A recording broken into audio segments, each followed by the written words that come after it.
Welcome to E360 TV, the live streaming and on-demand destination for influential voices and enlightened audiences. We offer trending, grassroots, and purpose-driven content across a diverse range of interests. E360 TV is more than just watching programs. We offer the ability to interact with live shows connecting audiences to real, authentic influencers and storytellers while streaming to millions of devices.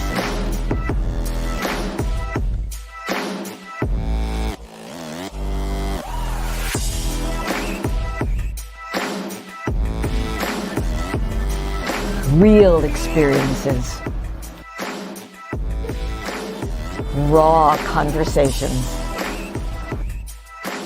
One destination for it all. E360 TV. Hello, hello, hello. I have a question for you. Have you ever felt completely lost? You know, seeking purposeful direction that could and should propel your mission within your divine journey to that next level, but still it hasn't happened. Well, my name is Lauren Michaels Harris, and I'm the founder of P3, the Journey Series. People come to me because they're wounded. Many are scared, and even there are those who are bruised simply because they feel that they are increasingly, for whatever reason, losing their ability to dream. Now, this P3 program is not for a person who's just looking to start a business, no, but rather for those of you out there who have been on your journey and you've been navigating within your divine purpose, but you still desire to elevate to that level that you have not reached yet. If this is appealing, if this describes you, then I want to have a chat with you. I want to hear your story. So use the link below to get registered for your free seat at P3, the Journey Series. And let's get started, one story at a time. I'll see you inside. Click the link.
So, don't hate me because I was jamming.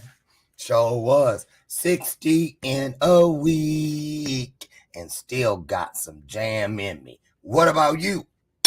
That's what I want to know. Good morning, good morning, good morning, good morning, good morning. Welcome to today's installment of Bathrobe Moments. I'm your loopy host, Lauren. I'm just feeling good today. I'm not claiming loopy. I'm just happy. I truly am. I'm happy. I'm blessed, and I'm excited to be here. I think that's a pretty darn good start. How about you? How you feeling today? How you doing? Put it in the comments. Welcome to today's installment.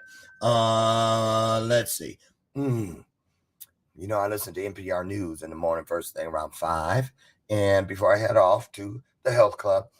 So sad. They found another one of those trucks full of, migrants trying to come over from Mexico down in Texas. A lot of casualties, just sad state of affairs. Man, This world is surely in need of some healing. Can I get an amen? So send light, love, and prayers to all the people affected, not just there, but in just all over the world, or anybody that's in pain, anybody that's in trouble, anybody that's in need. Let's send something out to them, shall we? Okay. So listen, welcome to the show, and help me welcome my sidekick. Y'all know her. She's my version of Ed McMahon. Been here 6.5 years with me. Lucy McGillicuddy Ricardo. Mm-hmm. Now, is this wrong? I'm just asking you. Put it in the comments. Should I tell people? Is this the kind of thing you don't want to let people know? Like when you have this much coffee in a bag and it's one flavor, and you pour it in, you go, that ain't enough for the whole pot. So you open a whole nother bag of a different flavor and put it in there. Is that the kind of thing you should keep secret? And would you serve it? I'm just saying, it's one thing. I'm the only one drinking this. But what if I had people here? Would that be wrong? I want to know. I don't know all the coffee etiquette. I don't go to Starbucks. Y'all do that. Shoot. I'd be homeless if I tried to go to Starbucks. Them prices. Plus, I have a better chance of speaking Mandarin Chinese than ordering something in that place. I'll take a macchiato with a... But talk about feeling inadequate. You ever stood in one of those lines and didn't know what you were doing? Try it. Anyway, what else is happening? Oh, let me put this up there. How am I doing on time? Okay. We started like, y'all, I'm really starting to get excited now. Okay. I'm so glad something else came up to kind of put the wick out on that whole doctor thing. You know, when you first get this thing, you see it on screen. That's good. And I'm doing that because I'm trying to become one with it. Right. You know, sometimes we get blessings we don't understand. And this blessing, the doctor thing, happened. I know why it happened. It happened because God told me I got a ring in my bathtub. I have a ring in my spiritual bathrobe, my ascension bathtub, if you will. And it's all about not feeling worthy. He said, you need to get this ring out of the tub. This ought to do the trick. So I'm easing my way into the mindset, but this came along. Yep. Colorblind. Right. Coming up. I'm so excited. Michael Stephen Paul, the director, he was here about a month ago, I believe. And he promised he would put me in his movie, one coming up. And somebody, the guy who had this role, apparently, got a reality TV show, opened up the spot. And I got it. Yay. I'm excited. I'm so excited. And I just can't hide it. So that's something. Shout out to all my scholars out at Southland College Preparatory School. I spent 2 days with them last week. And this young lady right here, I just want to shout out to her. Look at this. She was accepted into 22 schools. You don't even see all of them on there. Out of the 22 schools, I believe she had full rides to 9 of those schools. And this young lady, all by herself alone, had over $4.8 million in scholarship money. The total class of 113, I believe, had over $53 million. And every senior that started as a freshman in that class graduated just a couple weeks ago. So shout out to Dr. Blondine Davis and all of them, Dr. Chip, Mr. Lane, Robert Lane, all of the wonderful staff out there that are absolutely doing wondrous work with these kids. So we love them. So who's here today? Now I'm going to tell y'all now. I'm going to tell you because I made a mistake. His name is Suave. Yes, like the shampoo, but do not bring that up, whatever you do, because he's got his own Suave vocabulary. You're going to see Suavelicious, right? Suave-tastic, a Suave-opportunity. I just made that up. I like it, though. It's fun. Anyway, Suave R. Walker. And Facebook on one this morning, I was trying to go into Messenger and pull up his bio. It wouldn't let me. So I'm going from his Facebook bio. So social therapy, he has that. He's a former founder and owner, of course, he is Suave International. He's the former clinical supervisor at Trinity Community Mental Health. Oh, he knows mental health. Okay, he has a master's degree in marriage and family therapy from St. Thomas University. That's in Miami, where I got my intestinal flu 4 weeks ago, by the way. Thanks, Miami. I won't be back. Tell you that much. Anyway, you live in Indianapolis now. Okay, but you're from Miami. And he has a doctorate degree in sociology from the College of Metaphysical Studies. Metaphysical. Oh, we getting ready to get deep up in here, y'all. He's never been here before, so on your best behavior. I'm not playing no. Don't make no conditioner, shampoo, Suave body wash. Don't make none of them. Don't make none of them jokes. And he a big dude too. Anyway, he's on his way in. What do we do when someone's not been here before? We roll out the red carpet, so to speak. So put your heart into this conversation, and it's free. So put some hearts on the screen as we welcome our guest today. Here he comes, Dr. Brother Suave. How many of y'all thought it was Suave? I did too.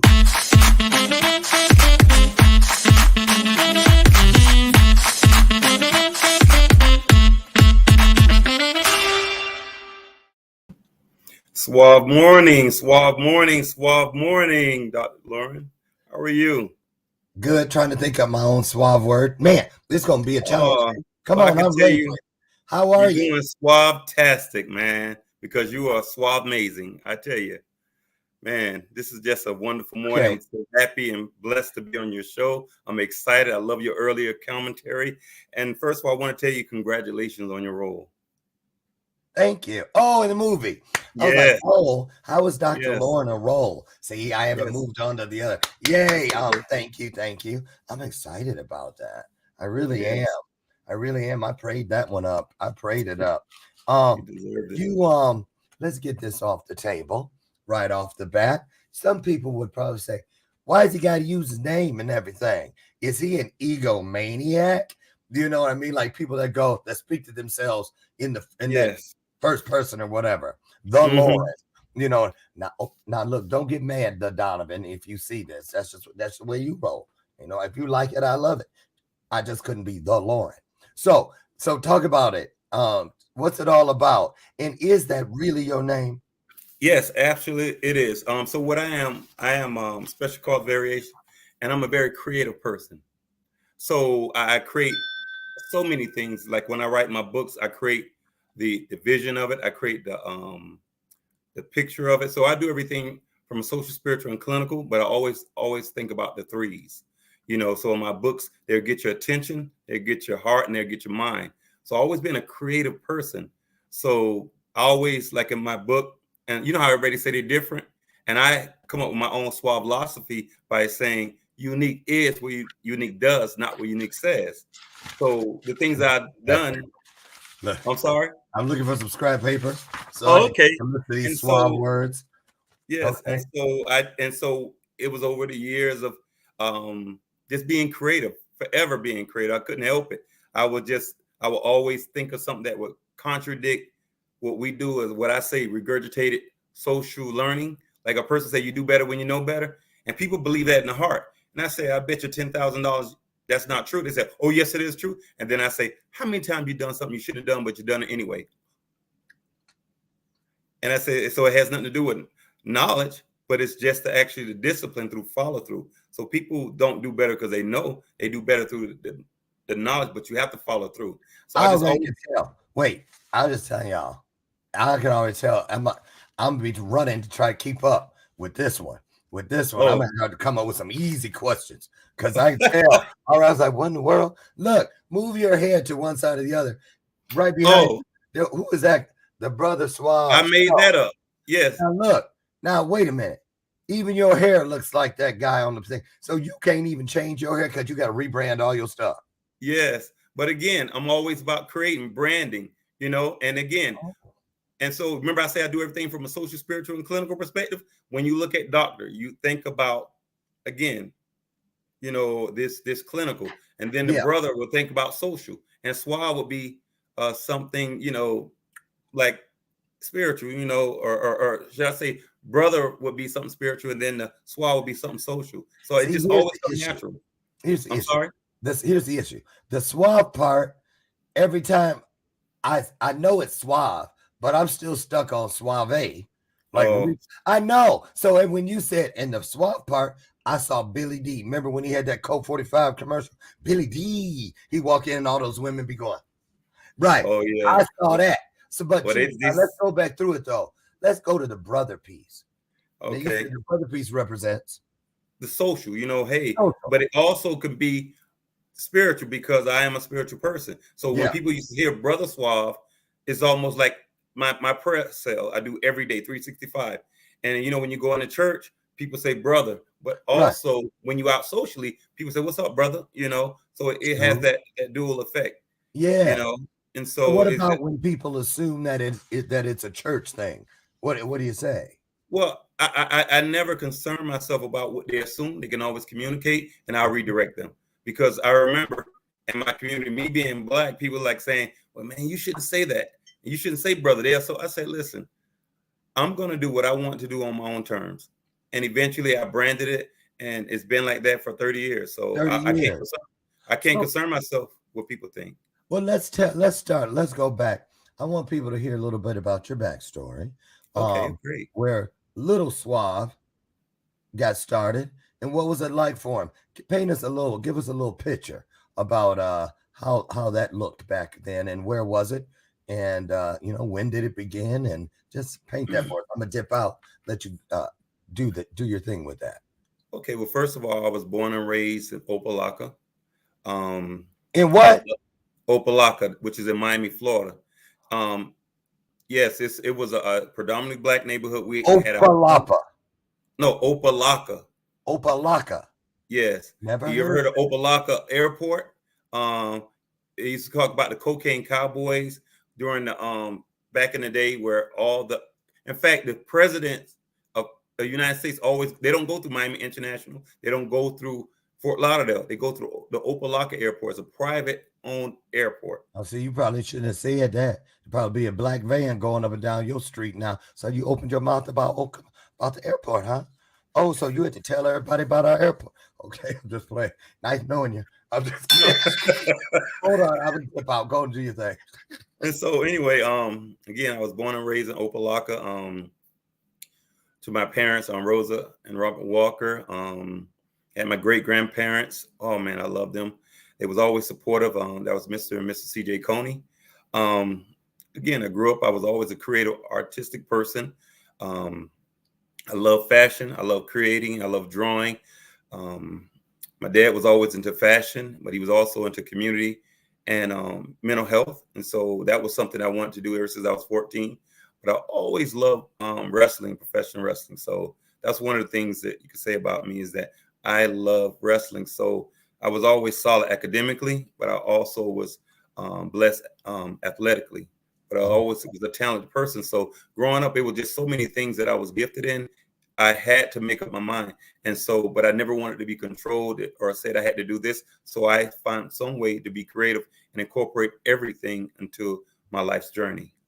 Oh, and you know what I love about that mindset? I agree with that 100%. But here's the good news, you guys out there, that for people who like yours, you went down like the tradition. It looks like the storybook story. You know what I mean? Parents, the da-da-da opportunities, try this, try that. Some of us, it got a little jumbled up early on. But the good news is, you guys, is no matter what, I have found anyway, that everything I was ever good at, every job I ever had that I excelled at, all those elements from within there, I use all of that today inside my own world. Everything, it all comes together. It eventually, yes, it does together. Don't you agree? Oh, I definitely agree. Yeah, that's encouraging. Just know that that's there. If it hasn't found you, or you think you haven't found it, just keep going, be encouraged. It's there. So, yeah. Dr. Brother Suave. So let's go to your brand. If somebody was going to do a testimonial about their experience with you, or what, I'll tell you what thing I do know about Dr. Brother Suave. What do you think they'd say? Well, they will say what I always say in any of my openings on my podcast. They say what I told them they better say. Oh, I'm just playing. What? They will say it has been a mind-blowing, thought-provoking, and eye-opening experience. Because I'm sorry? What's been that? Their experience, their testimony of meeting me, because I always challenge things. I love to give my own Suavelosophy. You know, like people always say, there is nobody's perfect, Dr. Lauren. And I say, everybody's perfect, or I see more perfect than I don't see. They say, how? Why? I said, because the way I see it through these lenses. Yeah. See, I have ugly hands. They've been broken because I used to fight martial arts and everything. But guess what? I'm going to show you these represent. See how ugly it is? The hands are broken. But guess what? Yeah. How many fingers, including the thumb, does it make a perfect hand? 4 fingers and a thumb. Exactly. I got them all perfect. Right. So I'm going to look at it and I'm going to show people. See this thumb? It's going to represent shelter. This is going to represent transportation. This is going to represent resources. This is going to represent money. This is going to represent food. I didn't say I had the best house. Right. But I have it. I didn't say I had the best car, but I have it. I didn't say I have the most money, but I have it. Hey, who you giving the finger? I saw that. You thought you was gonna slip that in, huh? I didn't say I had the best resources and everything, but I have great resources. And I didn't say I had the best food, but I got food adequate enough to nourish me. So when you look at it, if you're missing, see what I'm saying? It's perfect. If you're missing a house or shelter, man, you're in a situation. If you're missing any of those, you're in a situation. Same thing with the hand. If I'm missing a finger, it can make things a little challenging. So I always look at things from a positive way. I'm not pessimistic. I'm actually optimistic and positive about life. So perspective. Yes, it's a matter of perspective. A matter of perspective. So, okay, so you have the show. When is the show? And where is the show? How do we find the show is every Wednesday at mpntv.org, at 8:30 prime time, and it's called Social Therapy with Dr. Brother Suave. So that's 8:30 p.m. a.m. and what time zone? The time zone is Eastern Standard Time. And is it p.m. or a.m.? PM.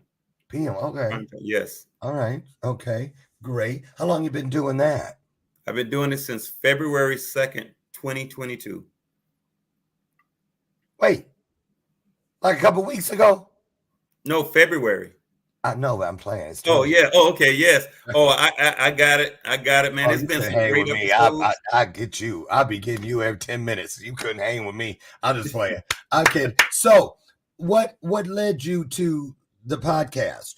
Why now? And why is that so important to your message? Well, actually, I've been doing regular radio, for a long time. I started when you had to compete nationally. I did my intern with Cops Communication. I did commentary at Y100 in Miami, Florida, GT Broadcasting. Not to be confused with Miami, Ohio. Oh, no, it's only one Ohio. There's only one Miami. That's the 305. I'm just letting you know.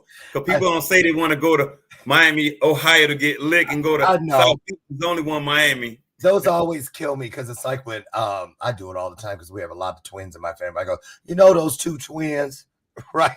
It's like you don't have to say two because twins is two. But anyway, I have fun with that stuff. So, but okay, people want to know. So what do you, now you're a therapist too. Yes. Right? So is that what you do for your day job? Well, I mix it up because I do my coaching. I sell my books. I give lectures, and I'm very limited in amount of clients and patients I see, only because I've done it for a while. So I'm very limited. So what kind of people do you work with, Suave, Dr. Suave? In trauma and relationships. Okay, let's talk about trauma then for a minute. Question. Do you believe that trauma is the only thing that, let me put it this way, because I believe nothing is ever about just one thing. So I have a mindset, at least in my own journey, I'm just put it out there. I know now a trauma that I experienced, it didn't come alone. Trauma has like a sidecar, a Robin to Batman that comes at the same time. And that's a future blessing, but it's born into the process of becoming when the trauma comes in. And I found things, I'm still finding things today that came riding in as a blessing way back from trauma experiences when I was a kid, because if it hadn't happened then, I wouldn't have realized what I just realized yesterday, if that makes any sense. No, it does. So talk about what's the biggest hurdle that you find with people as far as when they come with trauma. What do they come in expecting you to do? Well, to be honest with you, because I'm you know how some people say they may be a-holes or whatever. I'm very Hey, oh, comfortable. what's that? I don't curse, but the bottom line is, Aerosol. sometimes, What? What's that? What? I play. yeah, Okay, something go like ahead. that. Yes. So I'm very transparent, you know, and so a lot of times, I do try to make people feel comfortable, but it's important that they understand we in here to address those issues. And I want to make them feel comfortable. So a lot of times I don't even go in starting with the clinical. I want to build rapport. And I think if you can't make a connection to their heart and spirit, then you could be the most intellectual, the most brilliant therapist, but you got to build a relationship. And the Sure. relationship I try to build is the one connected to their heart and make them feel safe, And so it's like, I never met you before, but I could see your authentic person. I can see how people gravitate to you. And so that's how I think you have to do. You have to tap into who you are as a person. Forget about all the training. You got to connect to the soul. And then once you connect to the soul, you'll be all right. And then I they have feel an comfortable agreement. sharing Yeah. with you. You don't I'm hear gonna people make say a that point. too much. You don't hear Okay. people talk about soul, but it's like a lawn ornament. You Yes. know what I mean? Not like something that I can pull it out of my pocket. You know what I mean? It's on my person. It's with me. Yes. And so I do want to ask you this. Because I find it very interesting because it was a big part of the trauma puzzle for me. Took me a few decades to get to the part where I could step from behind the shame that was attached. Can we talk about shame for just a Shame few and guilt. here? About trauma that evokes shame that it doesn't even belong to that person. But talk about that and some of the things, some tips or something you might have, some encouragement for people who still believe that they did something wrong. Okay. Example. Let's say a child experienced early childhood trauma and they was molested at an early age by an adult. And so for years, there is a lot of guilt and shame associated to sexual molestation. So what happens is they go the whole life feeling guilty and shame, and certain things trigger them. So what happens is if they ever get in a situation where they forced to have to go to get treatment, it's a lot of guilt and shame. So it makes it very difficult for them to even address it. And so again, it's hard for people to open up, but when they understand that it's not their fault and they had nothing to do with it, they have no reason to blame themselves, then they're able to open up. But you have to psychoeducate them and let them know, but you got to also reassure them that it's not their fault and they have no reason to be shamed. It's not their fault. Now, let me ask you this, because I'm assuming that you most likely work with quite a number of people of color and have over the years, right? Do you believe, because I believe as an African American, I found that when I was unpacking my stuff, I had so many different layers. I had the black house thing, what happened in his house, stay in his house kind of thing. Yes. I had the neighborhood thing. I had the gay thing. I had, what was there, some others? You know what I mean? Where it's Yeah. like all these different versions of Layer. You had that suitcase. that suitcase. And Yes. so I feel that a lot of us most of us come from a different culture. Let's talk about those cultural expectations, those religious I know people that have left the family religion decades ago and still, even though I'm a cuss, bitch about it. I'm glad I ain't one of those. I came from that too. We were Seventh-day Adventists, but they still keep little bits and pieces. You understand what I'm saying? How you dogging it out over here, but you still adhere to some of the doctrine. Yes. So I don't believe anything is all bad. No. And Exactly. I think it's okay if I'm not shamed. I can say, well, I didn't like a lot of the things they did, but as far as like Adventists, I didn't like all that stuff. Couldn't play cards, couldn't read comics. It was just too much. Couldn't watch cartoons. I'm like, come on now, y'all don't know nothing about no fun, right? But healthy things about how to eat properly, the vegetarianism in there. There were good things inside that doctrine of Seventh-day Adventism. So I believe in this in any situation. Take what works and serves you. And if it doesn't serve you or you don't feel it serves you as best as it should, then leave it. So what do you feel is the biggest struggle that people have with themselves as far as really leaving the luggage that they bring to the door when they come to see you initially behind, because hopefully when they leave you one day, they ain't dragging that behind them anymore. Well, But why is it so hard for us to let go? Like the monkey with his hand in the jar. Wouldn't let go of that thing. One thing is what they say, cognitive dissonance. Sometimes, we see it all the time, but we still hold on. It's like you're ignorant to something that I can show you, prove it to you, and you still want to hold on to something that makes absolutely no sense. And so I posted that this week. And so sometimes people hold on these things. And so like my mantra is self-love. And I say one should have unconditional love for themselves, because life is too short and too precious for our intellectual justification and excuses. So what happens is it has to make sense, And what I realized that people are so caught up on religious philosophies, they forget about God and how graceful he is, but also it's a balance. Remember, I say perfect. Yeah. So another for example I'm saying about being perfect is you don't want hot water over here to only hot water. You don't want only cold water. When you put them together, it make perfect warm water. And the same thing, that's why I say social, spiritual, and clinical. We have people being so spiritual, they forget that they have mental health issues. Yeah. They forget they have relationship issues. So they got to be able to balance it all out, because sometimes those religious doctrines, and I'm talking about the stuff that we see, but stuff we do not see, because there's a lot of stuff in the Bible. Only the most accessible book, Dr. Lauren, is the Bible. But what about the Da Vinci Codes? What about all those other things that we don't have access to, which can lead us to a higher level of truth? Because we don't know it. So sometimes we be so critical, and then we become judgmental. Because I definitely know a lot of people who are super religious are super judgmental, and they forget about how to love. What? Yes. Never. Yes. Go ahead. It's like, you think?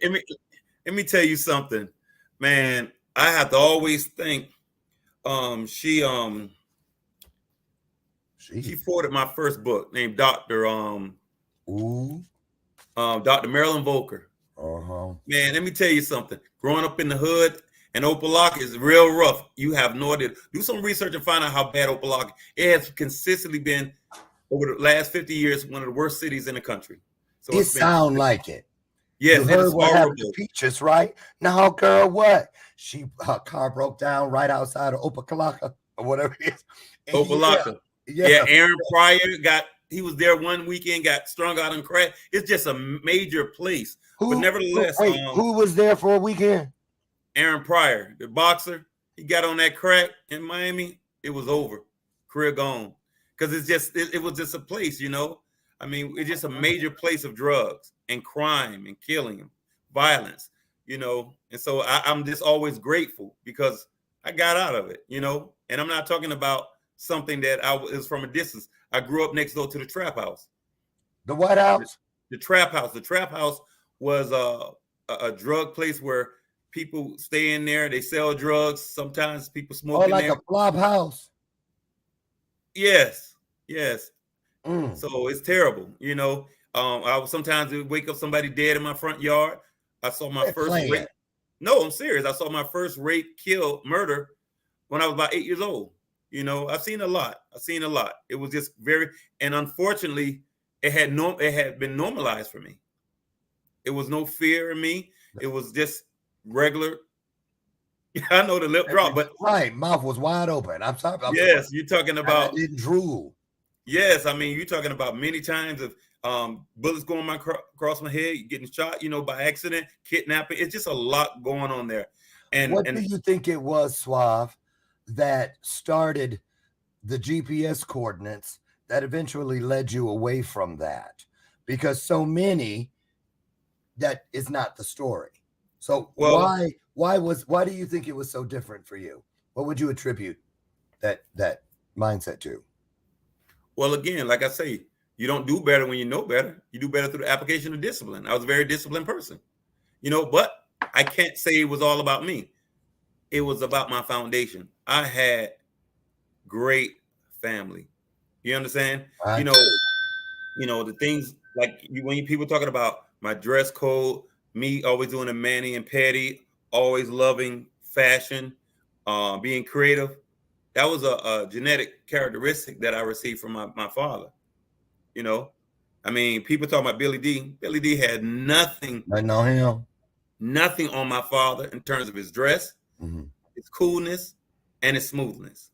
You understand? He Yeah. got me into modeling, law enforcement, but not just that. My grandfather was a dress, smart, foundation, and taught me how to be a man. And so that taught me how to be a provider, protector, and a leader.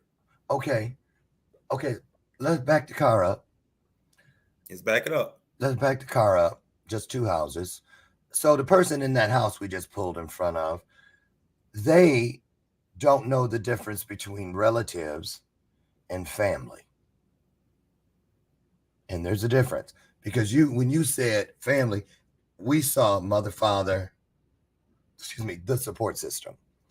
Yes. And so many, including myself, that was not the case. Yeah. So where do people that weren't blessed with that find those things? Because you led with that. So it must be very, not for the grace of God, there go I kind of a deal. So what's some of your tips for those who don't have that, can't count on family? Because it took me decades, Brother Suave, to realize that, for me anyway, relatives are people who I have a connection to blood, but family for me are those people that I have a connection through love. Absolutely. And I keep them completely separate. Yes. Well, the thing is, again, when you say blood and non-blood, we have to understand what family is. Like, for example, for me, I was taught about mentoring at a very early age. I was taught about community and giving back. That's why I had a law enforcement career, a United States Marine career, a teaching career, and a mentoring career. And I mentored to date. So this was something I was taught. So, like, for example, I think a lot of times people, when they sometimes have issues of guilt or shame, when they come out of a term, I say matriarch household mentality, or I didn't have this. What household mentality? Matriarch household mentality. Okay. Suavelosophy that I made up. And it comes from not having a father figure in the house. Right. And so what happens is, and I challenge all of you millions and billions who haven't had that. I don't think you guys realize, because a lot of times, remember, perception and reality. Yeah. And so people say, well, you had this, that's why you made it. But when you start looking at the percentages or the numbers, it's a lot of people have it because they end up being successful because they want what they perceive is great and they pursue it. So you look at all those people, those testimonies, you're like, dang, how did they become this? Because see, the people who didn't have it, they work harder. They have more. You understand? We have legacy, but you guys create your own foundation. And sometimes you're the first generation and you pick up some of those things from the positive and you throw away your hardships and trauma and you end up being successful. Look at a lot of people. They come out of single parent households and they're like, I didn't have this. You know why? But you had perseverance, where the other people who had it, they was comfortable. Well, clearly, that's a huge thing in my families now. Yes. These kids, so entitled. Oh, yes. My goodness. I'm not kidding you. I have a sister out in California, and this a couple years ago, we sent her teenagers upstairs, and they texting her, I'm thirsty. From upstairs. And I'm like, what was that? That's Ashley talking about she thirsty. And while she getting up to go get a drink, what you want? Like it's room service or something. I said, Lord Jesus, listen. Well, Dr. Lauren, I'm going to challenge you on this.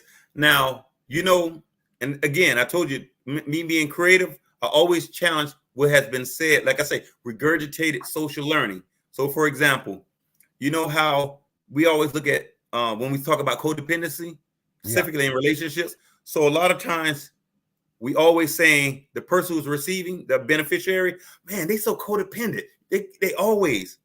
But you have to look at it the other side in terms of my Suavelosophy. The codependent is the benefactor who always needed somebody to need them. So when you look at the children who we perceive as privileged, the very person who's enabling that person is the person who's giving. So when a child sitting there saying, I'm thirsty, and that parent get up and do it, they created the monster. Right. And so you can't always blame the monster We No. got to blame the Frankenstein. That's why I think it's called codependent. I don't think codependent is just one. Yes, It's but both of them. generally, it's One but is- until they this one is educated on it. hooked on that one, and this one Mhm. is hooked on what they get from that one. It's an Yes. even exchange. They both eating it up. Like, Yes, they both are eating it licking up. Right. So Yes. listen, when we come back, we got to take a short break. Y'all know. Okay. Okay. Just about 30 seconds. We'll be back.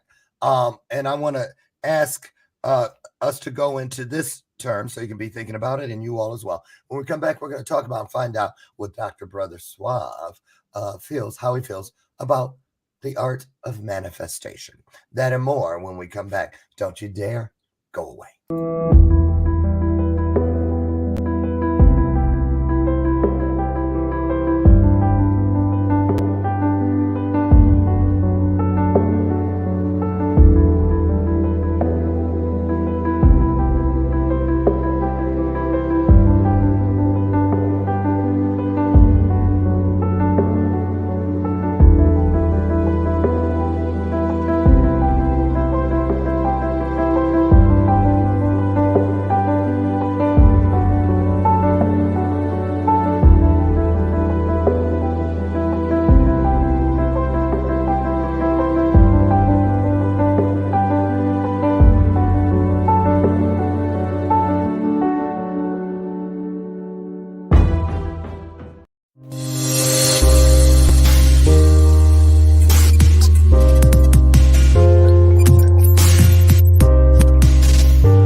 Welcome back to today's installment of Bathrobe Moments. I'm your host, Laura Michaels Harrison.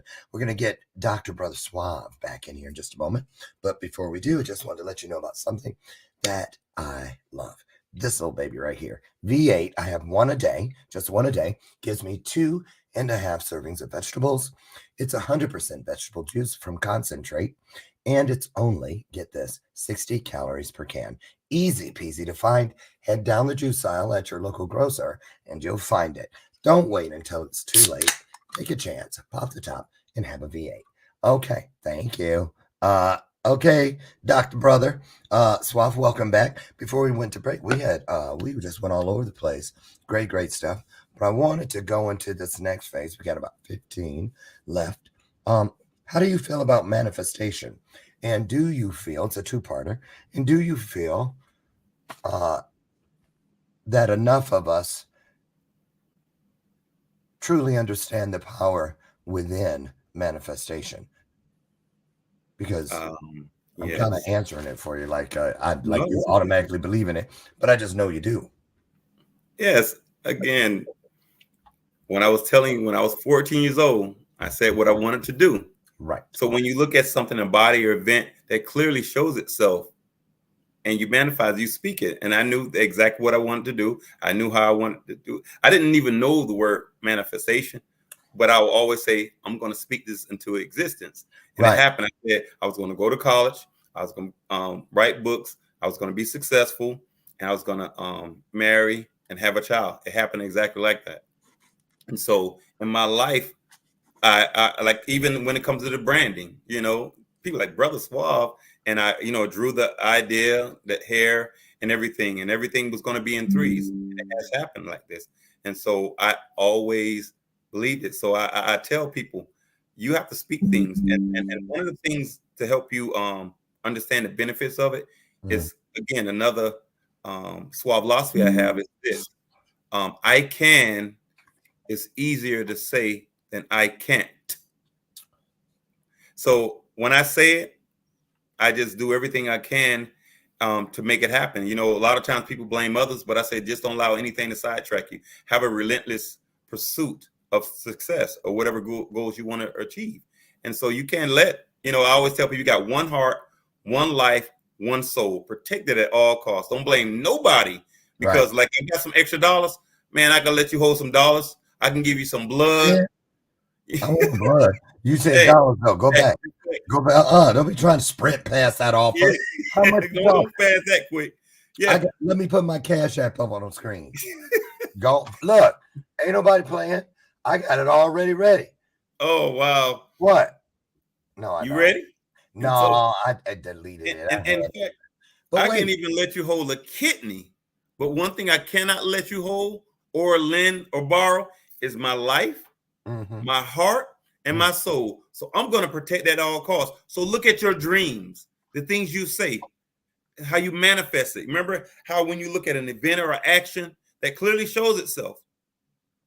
So when you see that dream and you manifest it, you speak and you make it happen. You don't let anything distract you. Now, that's the part we all hear all the time. And I work with people on that too.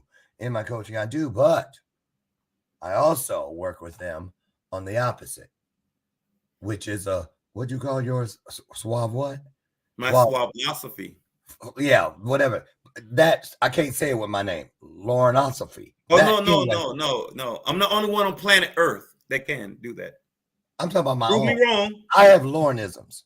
Okay, I already that's great. I have my name before you got here. So I'm just saying. So it's Lornisms. But I also work with people on reverse manifestation. Because when you, just like you can speak things into existence, we need to oftentimes, in order to get rid of things that do not serve us any longer or never did, reverse manifestation, where you speak it out of existence. In other words, forgiveness first, followed by oftentimes banishment. Because I found I used to forgive things, and it didn't mean they was taking their asses out of the country. They go and hang out somewhere and then come trying to pop back in later. I was like, no, I need to look. And that's where I engaged my soul. If something kept coming back, I was okay. Clearly, I need some backup. I hit the button under my spiritual desk. Security, come on up here. Which is my soul? I say, now take this one. And I thank you, whatever you were that doesn't serve me anymore. And I bless you. And I want to thank you for everything you did, because you led me to this moment. So how can you be so bad? So thank you. But go on now. Go on. Your services are no longer required here. And then I look at my soul and I say, so, and get that passport too. Yeah. So now don't bring your ass back up in here. Right. Ooh, and abandon it. Because I'm telling you, I already know, Dr. Brother Suave, that there are certain things I had to do that to let them understand, or any of their little helpers. I'm not going to play with you. You come back up in here. You tried to take me out too many times and came close. So no, I don't play with it, because I believe when we're moving through our journey through ignorance lenses, because we didn't know any better, that's one thing. But the moment we know better and we have been exposed to the truth, the only thing in the universe that will never change and will never change on us, the truth will always be the truth. Yes. And so you should only need to hear it once, because it's not going to change. But then you keep doing the same things. Ain't no protection for that. The protection plan says no weapon formed against you, but it don't say anything about stuff that we create to use as weapons against ourselves. Amen. Hey, go to that camera and give me a high five on that. I'm just saying, ring the bell. Bam. Because I'm like, you said it. And a lot of times people who have that victim mentality always blaming somebody else. And I'm like, no. And that's why I keep mentioning the three things: social, spiritual, and clinical. So when you look at that, a social, remember they say the insanity cycle? Yes. Okay. The clinical, patterns and repetitions, and the spiritual, generational curses. They all in a circle. So you have to take ownership and responsibility. Like, listen, I'm not going to let you destroy me, and by doing something over and over again, expecting a different result. You showed me who you are, and I'm truly going to believe you. Well, my discernment say I have to banish you. You know, I'm not hating you because you're not worth hating. I'm just going to dismiss you because you gave me a very great class or lesson. So I learned from that lesson. So when you gave me that material, that information, I'm going to compartmentalize. I'm going to hold it. And when you try to come back, I'm going to say, no, I already know who you are. Well, no need a lot of people, a lot of us, say, I hear a lot of people, I know, myself included, we take it too lightly when there are things within our world, our journey, that don't serve us. Yeah. I remember when greater than, that's what I refer to, that's what I ascribe to. Okay. I talked to the angel, all of them. They showed me why that was so important. And they took me to that movie, The Shining. The part where the little boy, and all my coaching clients have seen it because I pull it up and show them. He on a big wheel riding through the empty hallways. They said, that's how things that don't serve you look. they look unsuspecting. They look like they ain't no big deal. I don't know whose kid it is, but he ain't hurting nobody running around up there on the big wheel. Yes, he is. Excuse me, because all those doors that he's passing, he ain't just riding around. He making his rounds, waiting for one of your dreams to leave the door unlocked or cracked. And so, I was watching it, and then it stopped at a certain room, 247. And then they said, now that's where your most recent dream is you're housing it in there. And look, he's like, what is that?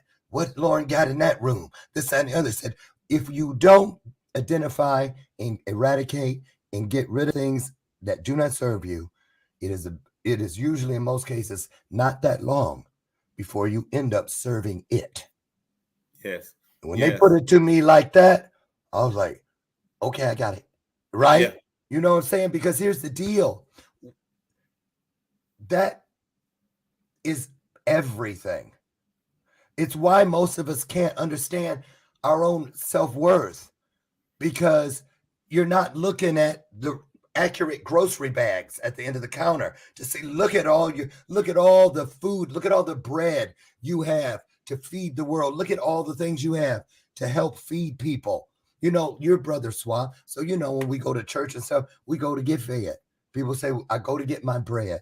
Well, that's the same thing when I'm having that interaction with you in the grocery store line. I don't even know your name. When we're saying things that matter to us. I love the grocery store. It takes me hours to get out of there. Nobody will go with me, because if I see something that makes my day about somebody, I go over and tell them, I just love that hat. Where'd you get that? I love that hat. It's not difficult to find things to share with each other that are great about us. So tell us this. Tell us about, I want to ask you, there's a book on your shelf back there. And I'm going to spread out so we can see. I was curious, that one behind you on your right, something child. Oh, that's this one right here. Talk about that, because it was drawing me for a reason. And it was very strategic. You remember I said in threes, that gets your attention. See how the look? And then the title gets your mind, and then the subtitle gets your heart. So what happens is you look at this, it looks very weird. It may even look demonic, but it gets your attention. Read that full title for those who can't see it. Okay, it's Lust Child, Children Born Out of Lust and Not Love. And yeah, so remember I say I'm doing everything in threes. I've been doing it in my life. Remember, they go attention, mind, and heart. Looks and attention. So what happens, you look at it, you're like, what is that?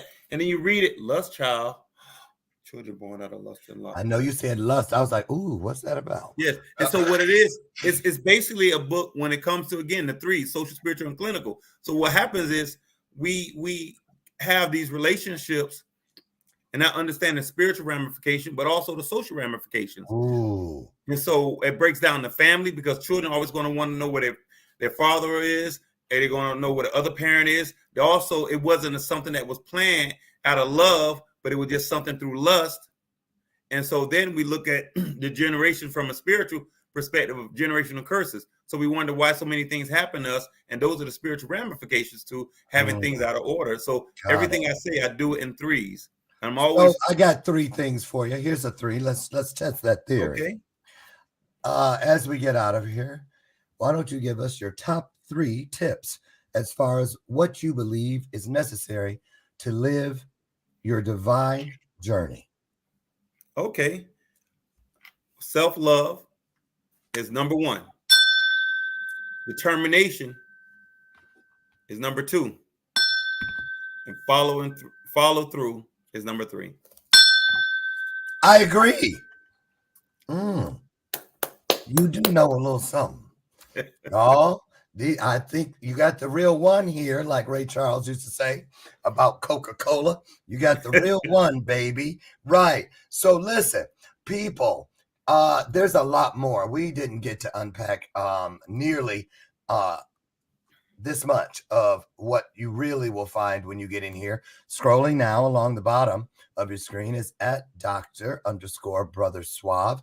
And you can also find him here on Facebook at facebook.com/Brother Suave. So here's your Jerry Springer final moment.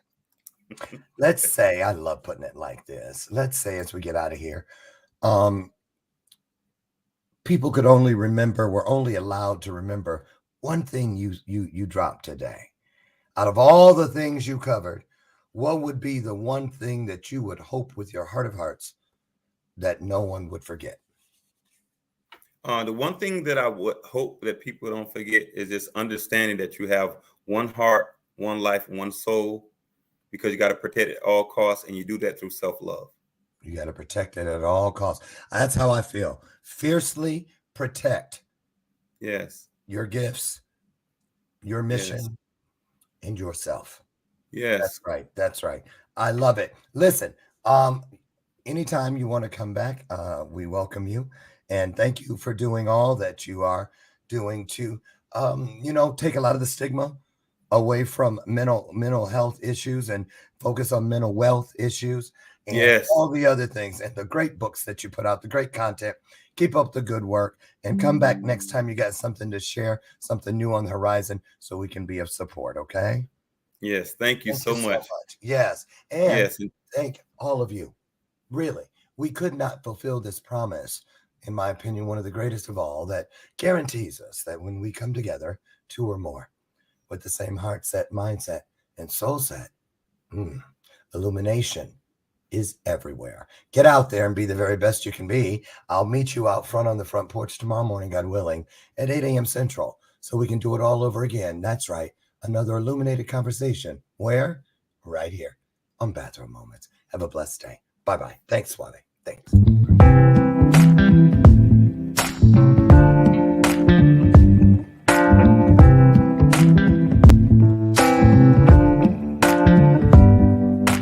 Show me your soul.